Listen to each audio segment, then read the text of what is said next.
ফাতিমা করুণ চোখে লিখনের দিকে তাকান। চোখে চোখ পড়তেই লিখন হাসার চেষ্টা করল। তার দৃষ্টি এলোমেলো, কি বলবে খুঁজে পাচ্ছে না। আমির চেয়ার ছেড়ে উঠে দাঁড়ায়। আব্বা আসছি বলে জায়গা ত্যাগ করে। শব্দর আলী মজিদ মাতবরকে প্রশ্ন করলেন, মজা করছেন? মজিদ মাতবর শব্দর আলীর চোখের দিকে সরাসরি চোখ রেখে জবাব দিলেন, প্রথম পরিচয়ে মজা করার মতো মানুষ আমি নই ভাই সাহেব। লিলি এক হাত লিখনের পিঠের ওপর রাখল, ডাকল, ভাইয়া। লিখন লিলির হাতটা মুঠোয় নিয়ে ঢোক গিলল, বলল, বিয়ে হবে না তো কি, বলেছি যখন দেখাবই। ভাইয়া তোর চোখে জল। লিখন দ্রুত হাতের উল্টো পাশ দিয়ে চোখের জল মুছল। পরিবেশ থম মেরে গেছে, কেউ কিছু বলার মতো খুঁজে পাচ্ছে না। লিলি অবাক চোখে তাকিয়ে আছে তার ভাইয়ার দিকে। পদ্মজা নামের মেয়েটাকে নিয়ে কত গল্প শুনেছে সে।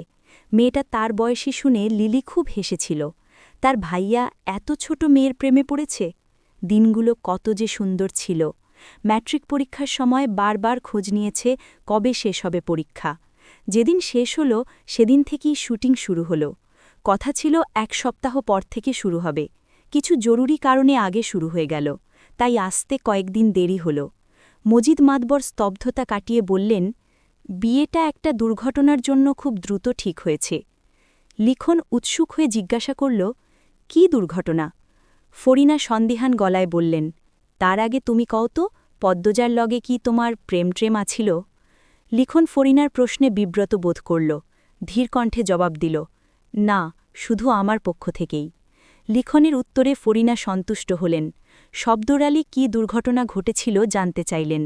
মজিদ মাতবর সময় নিয়ে ধীরে ধীরে সব বলেন। সব শুনে লিখন আশার আলো দেখতে পায়। ভাবে, এরকম একটা ঘটনা ঘটেছে তাই অন্য কেউ পদ্মজাকে বিয়ে করবে না। এমনটা ভেবেই হয়তো পদ্মজার বিয়ে দিয়ে দেওয়া হচ্ছে। সে যদি এখনই বিয়ে করতে রাজি থাকে তাকে ফিরিয়ে না দিতেও পারে। আর পদ্মজা কি বিন্দুমাত্র ভালোবাসে না তাকে? বাসে, নিশ্চয়ই বাসে। লিখন নিজেকে নিজে সান্ত্বনা দেয়। শব্দর আলী আফসোস নিয়ে বললেন, কি আর করার, পরিস্থিতি হাতের বাইরে। আপনারা কিন্তু বিয়ে শেষ করে তবেই যাবেন, বললেন মজিদ মাতবর। ফাতিমা মতামত জানালেন দৃঢ়ভাবে, না না, আজই চলে যাব, এই গ্রামে আর এক মুহূর্ত না। শব্দর আলী মৃদু করে ধমকে বললেন, কি বলছ? কিছুক্ষণ পর সন্ধ্যা, এখন ট্রেন পাবে কোথায়? কাল ভোরে না হয় চলে যাব। হৃদওয়ার অনুরোধ করে বলল, বিয়েটা শেষ হওয়া অবধি থেকে যান। দেখুন, মেহমান হয়ে এসেই অপ্রত্যাশিত খবর শুনলেন, এজন্য খারাপ লাগছে, কিন্তু কিছু তো করার নেই। মেয়েটা জলে ভাসবে বিয়েটা না হলে। লিখন সঙ্গে সঙ্গে প্রতিবাদ করে বলল, পদ্মজাকে ফেলনা ভাবছেন কেন? কেউ অপবাদ দিলেই কি সে পচে যায়? রিদওয়ান কিছু বলতে গেলে মজিদ মাতবর কড়া চোখে তাকিয়ে থামতে বললেন। এরপর শিখাকে ডেকে বলেন, ওনাদের ঘরে নিয়ে যাও, আর আপনারা না করবেন না। আমি আপনাদের অবস্থা বুঝতে পারছি।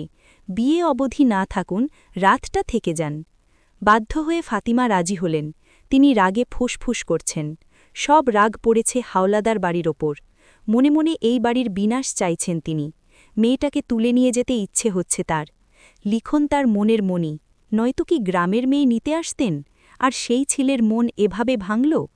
ঘরে ঢুকেই চোখের চশমা ছুঁড়ে ফেলেন বিছানায়। কটমট করে শব্দর আলীকে বলেন, তোমার না এক বন্ধু আছে মেজর, তাকে কল করে বলো মেয়েটাকে তুলে এনে লিখনের সাথে বিয়ে দিতে। আমার ছেলেকে হাঁটতে দেখতে পারব না। আহ, চুপ করো তো, সব জায়গায় ক্ষমতা চলে না, পরিস্থিতি বোঝার চেষ্টা করো। কিসের পরিস্থিতি? তুমি জানো তোমার ছেলের ব্যক্তিগত ডায়েরিতে আগে শুধু আমার নাম ছিল, সেখানে এখন বেশিরভাগ পদ্মজা নামটা লিখা। কতটা পাগল এই মেয়ের জন্য! এখন মেয়েটাকে ছেড়ে শহরে চলে গেলে ছেলের দেবদাস রূপ দেখতে হবে, আর আমি তা পারব না। শব্দর আলী পায়ের মোজা খুলতে খুলতে বিরক্তি নিয়ে বললেন, তোমার যা ইচ্ছে করো, আমি পারব না। ক্লান্ত আমি, শান্তি দাও। ফাতিমা কড়া কিছু কথা বলতে গিয়েও থেমে গেলেন। লিলি ঘরে ঢুকেছে, লিখন আসেনি। আমেনা লিলিকে বললেন, লিখন কোথায়? কি জানি, ভাইয়া ব্যাগটা আমার হাতে দিয়ে বেরিয়ে গেল। রোদের কঠিন রূপ শীতল হয়ে এসেছে, মৃদু বাতাস বইছে, তবু লিখন ঘামছে। সে পদ্মজাদের বাড়ি যাচ্ছে। আতঙ্কে ঠোঁট শুকিয়ে কাঠ, মাথায় শুধু কয়েকটা প্রশ্ন ঘুরপাক খাচ্ছে। আমি কি পাগলামি করছি? এত আয়োজন ভেঙে কি আমার হাতে তুলে দেবেন পদ্মজাকে? পদ্মজা আমাকে দেখলে কি কাঁদবে? ভালোবাসেনি একটুও? মায়া নিশ্চয়ই জমেছে। লিখন নিজেকে নিজে সান্ত্বনা দেয়। লিখন আকাশের দিকে তাকিয়ে মনে মনে আল্লাহর কাছে অনুরোধ করে, আল্লাহ, সব যেন ভালো হয়। পূর্ণা বারান্দায় চেয়ার নিয়ে বসে আছে। বাড়ির পিছনে গীত গাইছে অনেকে, সাথে তাল মিলিয়ে দুই বুড়ি নাচ করছে। পুরো বাড়ি সাজানো হচ্ছে রঙিন কাগজ দিয়ে। উঠানের এক কোণে লাল বড় গরু বাঁধা। বিয়ে উপলক্ষে জবাই করা হবে। চারিদিকের এত আনন্দ পূর্ণার মন ছুতে পারছে না। প্রথমত, সে মানসিকভাবে বিপর্যস্ত, কিছুতেই স্থির হতে পারছে না। দ্বিতীয়ত, পদ্মজার জন্য লিখন শাহ ছাড়া অন্য কাউকে তার পছন্দ নয়। সব মিলিয়ে সে বিরক্ত। চোখ ছোট করে বাচ্চাদের খেলা দেখছে। হুট করে চোখে ভাসে লিখনকে। পূর্ণা দ্রুত চোখ কচলে আবার তাকায়। সত্যি তাই। খুশিতে আত্মহারা হয়ে পড়ে সে। হন্তদন্ত হয়ে ছুটে যায় পদ্মজার ঘরে। পদ্মজার কানে কান গিয়ে বলে, লিখন ভাইয়া আসছে, তুমি কিন্তু পালিয়ে যাবে আপা, এই বিয়ে কিছুতেই করবে না। কথা শেষ করে খুশিতে আবার ছুটে যায় বারান্দায়। এমন দিনে লিখনের উপস্থিতি পদ্মজাকে অপ্রস্তুত করে তোলে। গলা শুকিয়ে দম বন্ধ হওয়ার উপক্রম। লিখন বাড়িতে ঢুকে অবাক হয়ে সব দেখে। কত আয়োজন, কত মানুষ, তার স্বপ্নের রানী পদ্মজার বিয়ে, কিন্তু তার সাথে না। ভাবতেই লিখনের বুক ছ্যাত করে উঠল। মেয়েরা খুব আগ্রহ নিয়ে সুদর্শন লিখনকে দেখছে। লিখন পূর্ণাকে বারান্দায় দেখে এগিয়ে আসল। প্রশ্ন করল, কেমন আছো পূর্ণা? পূর্ণা খুশিতে উচ্চ কণ্ঠে জবাব দেয়, ভালো, খুব ভালো। ভাইয়া, আপনি... পূর্ণা থেমে গেল। অনেকে তার উচ্চ গলার স্বর শুনে তাকিয়ে আছে, তাই পূর্ণা চুপসে গেল। আস্তে আস্তে বলল, এত দেরিতে আসলেন কেন? আপার তো বিয়ে, আপনি আপাকে নিয়ে পালিয়ে যান আপা। পূর্ণার এহেন কথায় লিখন হাসে। আদুরে কণ্ঠে জানতে চাইল, আন্টি কোথায়? পূর্ণা ঝটপট করে বলল, আপনি আসুন ঘরে, আমি আম্মাকে নিয়ে আসছি। লিখনকে সদর ঘরে বসিয়ে পূর্ণা ছুটে গেল রান্নাঘরে। হেমলতা রান্না করছিলেন। পাশে অনেকে আছে। পূর্ণা ইশারায় বাইরে আসতে বলে। হেমলতা হাত ধুয়ে বেরিয়ে আসেন। পূর্ণা ফিসফিস করে বলে, লিখন ভাইয়া আসছে। কোথায়? বসতে দিয়েছ? হ্যাঁ, দিয়েছি, তুমি আসো। হেমলতা ব্যস্ত পায়ে হেঁটে সদর ঘরে আসেন। এসে দেখেন দুজন বয়স্ক মহিলা অনবরত লিখনকে প্রশ্ন করে যাচ্ছে। সে কই থেকে আসছে, এই বাড়ির কি হয়, পদ্মজার মতো চোখ কেন, পদ্মজার আসল বাপের ছেলে নাকি, এমন আরও যুক্তিহীন কথাবার্তা। হেমলতা সবাইকে উপেক্ষা করে লিখনকে বলেন, লিখন, তুমি আমার সাথে আমার ঘরে আসো। লিখন হাফ ছেড়ে বাঁচে। হেমলতার পিছু পিছু চলে যায়। তা অনেকের নজরে আসে। একজন আরেকজনকে সাথে আলোচনা করতে থাকে লিখন শাহকে নিয়ে। সবাই ভেবে নিয়েছে পদ্মজা যার সন্তান, এই ছেলেও তার সন্তান। এজন্যই সবার মাঝ থেকে তুলে নিয়েছে, নয়তো তো কথায় কথায় ধরা পড়ে যাবে। লিখনকে মোড়ায় বসতে দিলেন হেমলতা। লিখন কিভাবে কি শুরু করবে বুঝে উঠতে পারছে না। হেমলতা শুরু করেন, আমি জানি তুমি কি বলবে, তোমার দুটো চিঠি আমি পড়েছি। লিখন চমকে তাকায়, আবার স্বাভাবিক হয়ে গেল। হেমলতা বলেন, দেখো লিখন, পরিস্থিতি আর হাতে নেই। অন্য সময় হলে আমি পদ্মজাকে তোমার হাতে তুলে দিতাম। তুমি নম্র, ভদ্র, বুদ্ধিমান ছেলে, কমতি নেই কিছুতে। কিন্তু এখন তা সম্ভব নয়। তবুও পদ্মজা তোমাকে নিজের মুখে যদি চায়, আমি তাৎক্ষণিক তাকে তোমার হাতে তুলে দেব। কিন্তু সে চাইবে না, কারণ সে তোমাকে ভালোবাসেনি কখনো। আমার কথাগুলো শুনে কষ্ট পেও না, আমি সরাসরি কথা বলি। পদ্মজার দৃষ্টি, অনুভূতি আমার চেনা। সে তোমাকে ভালোবাসেনি কখনো। তোমার মন ভাঙবে ভেবে মায়া হচ্ছে, কষ্ট পাচ্ছে। তুমি বাড়ি ফিরে যাও, কষ্ট হবে ভেবেই বলছি ফিরে যাও। লিখন কয়েক সেকেন্ড চুপ থাকে, চোখের দৃষ্টি রাখা মাটিতে।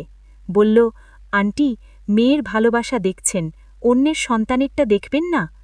অন্যের অনেক সন্তানই আমার মেয়েকে ভালোবাসে, সবার কথা ভাবা কি সম্ভব? হেমলতার কথায় ভীষণ আঘাত হয় লিখন।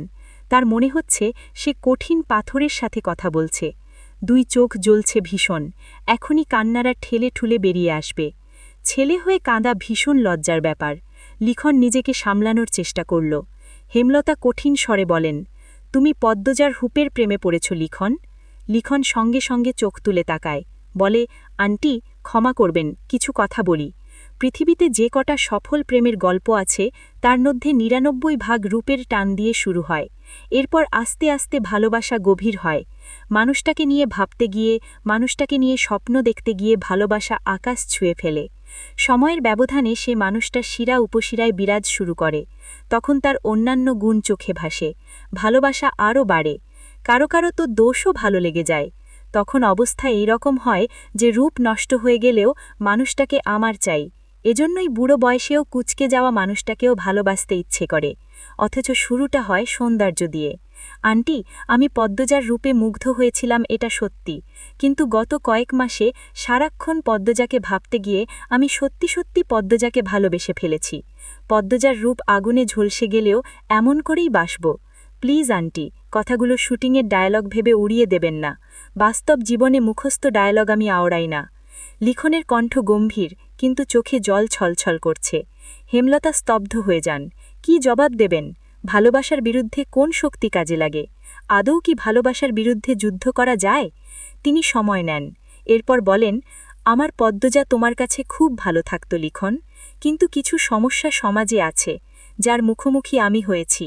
জেনে শুনে আমার মেয়েকে সেসবের মুখোমুখি কি করে হতে দেই? লিখন হাত জোর করে বলল, প্লিজ আন্টি। হেমলতা এক দৃষ্টে লিখনের দিকে তাকিয়ে আছেন। তিনি সিদ্ধান্তহীনতায় ভুগছেন। এমন তো কখনো হয় না। পদ্মজার জন্মের পর সিদ্ধান্তহীনতায় তিনি কখনো ভোগেননি। যে কোনো একটাই বেছে নিয়েছেন, আর তাতেই মঙ্গল হয়েছে। এবার কেন এমন হচ্ছে? কেন তিনি নিজের অবস্থান থেকে সরে যাচ্ছেন? পদ্মজার জীবন নিয়ে তিনি যেন মাঝ নদীতে ভেসে আছেন। চারদিকে স্রোত, মাঝি নেই, বৈঠা নেই। আমির না লিখন? কার কাছে ভালো থাকবে পদ্মজা? হেমলতার শরীর ভীষণ খারাপ লাগছে। তিনি দুর্বল কণ্ঠে বলেন, এত বুঝো যখন, নিজেকেও সামলাতে পারবে। বাড়ি ফিরে যাও। আন্টি, আমার বেঁচে থাকতে কষ্ট হবে। পদ্মজার যা হয়েছে তবুও সে বেঁচে আছে, আর তুমি এইটুকু মানিয়ে নিতে পারবে না? লিখন আর কথা খুঁজে পেল না।